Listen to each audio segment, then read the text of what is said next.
Eu já estava com saudade de vocês também. Vamos falar hoje sobre tempo e desenvolvimento cultural da escrita. A primeira escrita que nós temos notícia que o homem produziu foi a escrita cuneiforme. A escrita cuneiforme foi muito usada na Mesopotâmia. Acredita-se há cerca de 6.000 anos atrás. A maior descoberta arqueológica dentro da escrita cuneiforme, segundo nós ficamos sabendo, foi a biblioteca descoberta lá em Nippur, que fica no Iraque, a biblioteca de Assurbanipal, onde foram encontradas mais de 25.000 tabuletas de argila que narravam a história daquele povo de épocas imemoriais. Para vocês terem uma ideia, cerca de 42.000 anos de história. E isso já nos choca para nós que temos uma formação judaico-cristã, de que acreditamos, fomos ensinados de que o mundo tem apenas 6.000 anos, que o homem foi criado há 6.000 anos. Mas a primeira escrita cuneiforme, a mãe de todas as escritas, ela destaca que um período de história muito maior. Nesse período de história maior, destaca os reis que viviam muito mais tempo. Assim como nós encontramos no Pentateuco de Moisés, pessoas vivendo 900 anos, 969 anos, encontramos na escrita cuneiforme reis que reinavam por longos períodos, milhares de anos, e perfazendo um total de 42.000 anos apenas de uns reinados dos reis que viveram mais. E isso acontece dentro da escrita cuneiforme. A escrita cuneiforme não parece ser uma escritura religiosa, muito embora faça referência aos seus deuses. E que os deuses são esses? Os povos eram pagãos? Bom, para a gente chegar a esse caso, se eles eram pagãos, nós precisamos entender uma coisa. A escrita cuneiforme é antes da Bíblia, porque o hebraico só nasceu, a escritura hebraica mais antiga que temos notícia, data de cerca de 800 anos antes de Cristo. Portanto, as tabuletas, elas datam de 3.500 anos antes de Cristo.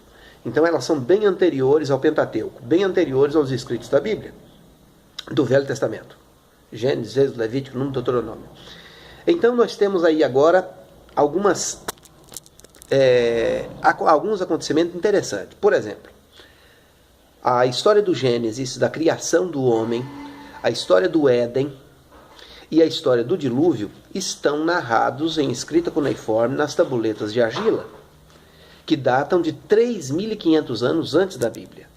Veja, se esses acontecimentos que estão narrados em Gênesis, escrito por Moisés, 800 anos em média, antes de Cristo, mas se eles estão 3.000 anos antes, escrito nas tabuletas de argila, é o mesmo acontecimento.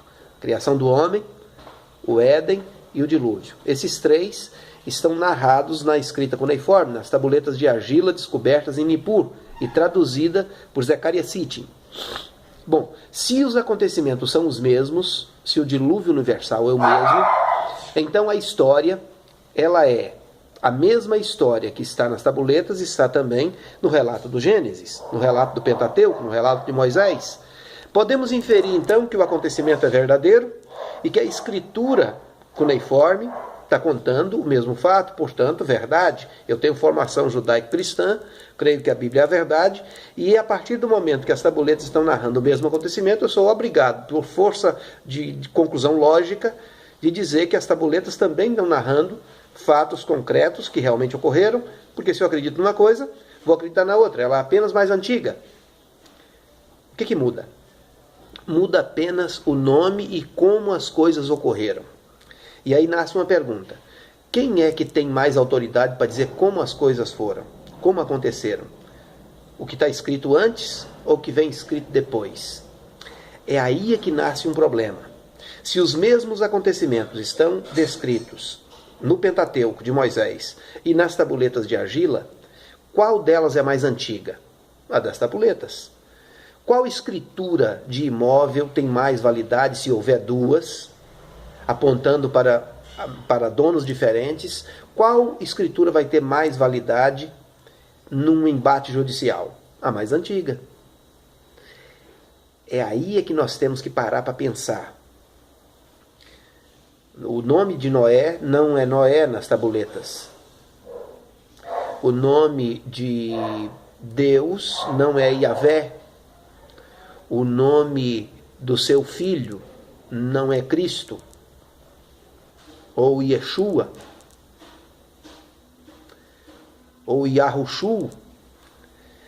A questão dos nomes, e muita gente já fez essa experiência, cada vez que é passado de forma oral uma informação, ela se perde ou tem alguma coisa acrescentado que não havia no texto original. E nós temos os relatos da Bíblia sendo passado de Abraão, que morava na Mesopotâmia, no local onde foi encontradas as tabuletas. Passado de Abraão até Moisés, 500 anos de informação oral sendo passada. E se você já fez a experiência, você vai se lembrar. Quando se passa uma informação oral para alguém, essa pessoa passa para outro, o outro passa para outro. Com 10 pessoas, a mensagem é completamente desfigurada. E isso nos leva a crer também de que o que está escrito nas tabuletas torna-se mais verdade por conta disso. Porque não foi uma transmissão oral, foi uma transmissão escrita.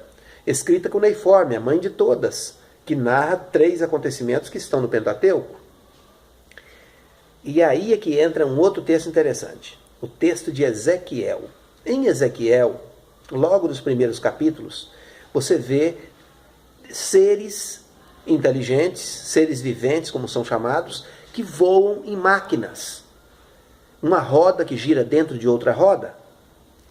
Aí você vai para as tabuletas de argila e vê que, segundo o relato das tabuletas, o Criador, quando chegou nesse planeta, chegou também voando em máquinas. Máquinas voadoras. Tem até o desenho dessas máquinas nas tabuletas. Quando no Pentateuco, em Êxodo, nós vemos Deus, Yahvé, descendo sobre o Monte Sinai, o monte treme, há fogo, fumaça e a terra tremendo. Quando você vai para as tabuletas e lê os relatos das máquinas levantando voo, acontecia coisas bem semelhantes. O que é que nós estamos querendo dizer? Não estamos querendo dizer nada, estamos querendo analisar. Se formos analisar, então, talvez boa parte do que ensinaram para a gente sobre como Deus é, talvez tenha que ser revisto.